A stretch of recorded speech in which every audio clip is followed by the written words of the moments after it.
और हरीश चौधरी को जानता ही कौन था भाई। अब 2 दिन से अगर उनका कोई नाम लेने लगा है तो उनके गलत बयान की वजह से, उनको पता है अगर सस्ती पॉपुलैरिटी लोगों से चाहिए होगी तो आपको गलत बोलना पड़ेगा। आखिर विधानसभा के अंदर ठाकुर को क्यों टारगेट किया गया? कोई बात सामने निकल के आ रही है कि इतने कद्दावर नेता है, कांग्रेस से ताल्लुक रखते हैं, क्यों टारगेट किया गया? कोई सामने आया?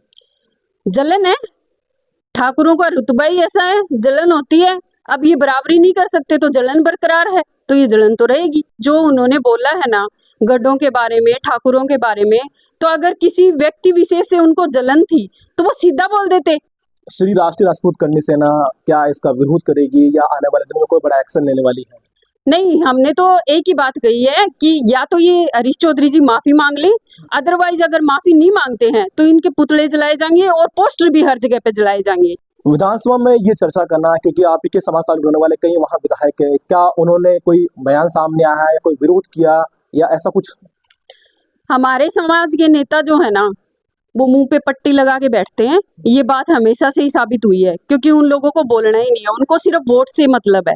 विधानसभा की कार्यवाही के आरोप प्रत्यारोप के बीच एक बात सियासी गलियारों में चर्चा का केंद्र बनी हुई है। दरअसल कांग्रेस के कद्दावर नेता और बायतू से आने वाले कांग्रेस के विधायक हरीश चौधरी ने जो विधानसभा में उन्होंने ओम प्रकाश वाल्मीकि की कविता पढ़ी कि ठाकुर का हुआ, उसके बाद लगातार विधानसभा में जमकर हंगामा हुआ और बीजेपी के विधायकों ने भी इसका विरोध किया और साथ ही बाड़मेर से आने वाले शिव से विधायक रविंद्र सिंह भाटी ने भी पुरजोर विरोध किया।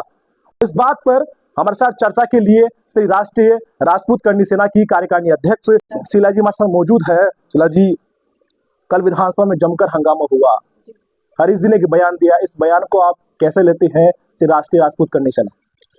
देखिए, हमें तो ये बयान जिस टाइम दिया था उसी टाइम मैंने कहा था कि देखिए गलत है, क्योंकि हम सम्मान करते हैं, वो एज में बड़े हैं, लेकिन जो उन्होंने बोला है ना गड्ढों के बारे में, ठाकुरों के बारे में, तो अगर किसी व्यक्ति विशेष से उनको जलन थी तो वो सीधा बोल देते।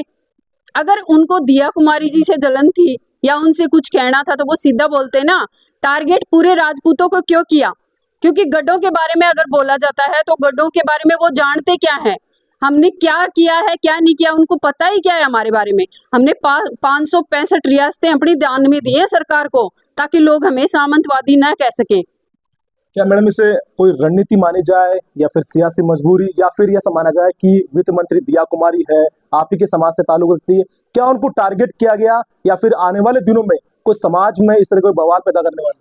नहीं, देखिए ये एक सस्ती पॉपुलैरिटी है, क्योंकि लोग ऐसे स्पीच कब देते हैं, वो भीड़ में बैठ करके तब बोलते हैं जब उनको मतलब खुद को चमकाना हो। और हरीश चौधरी को जानता ही कौन था भाई। अब 2 दिन से अगर उनका कोई नाम लेने लगा है तो उनके गलत बयान की वजह से, उनको पता है अगर सस्ती पॉपुलैरिटी लोगों से चाहिए होगी तो आपको गलत बोलना पड़ेगा। अब दिया कुमारी जी को अगर टारगेट करते हैं तो दिया कुमारी जी का क्या ही कर लेंगे? एक बात बताओ, आज के वक्त तो वो सीएम है और सीएम को कोई हिला नहीं सकता, और एक एमएलए तो बिल्कुल भी नहीं, क्योंकि विधायक के हाथ में इतनी पावर नहीं होती। और वो जैसे ये गलत बोल रहे हैं ना, तो वो टारगेट हमारे समाज का भी होंगे। हरीश चौधरी जी हमारे पूरे समाज को टारगेट कर रहे हैं, तो हमारा पूरा समाज उनको भी टारगेट कर सकता है। जब गोगामणि जी की हत्या हुई उस वक्त भी ऐसा कोई बवाल सामने आया था, समाज के मतलब दो समाजों को लड़वाने के लिए, तब भी ऐसे कोई बवाल खड़े होने की संभावना थी?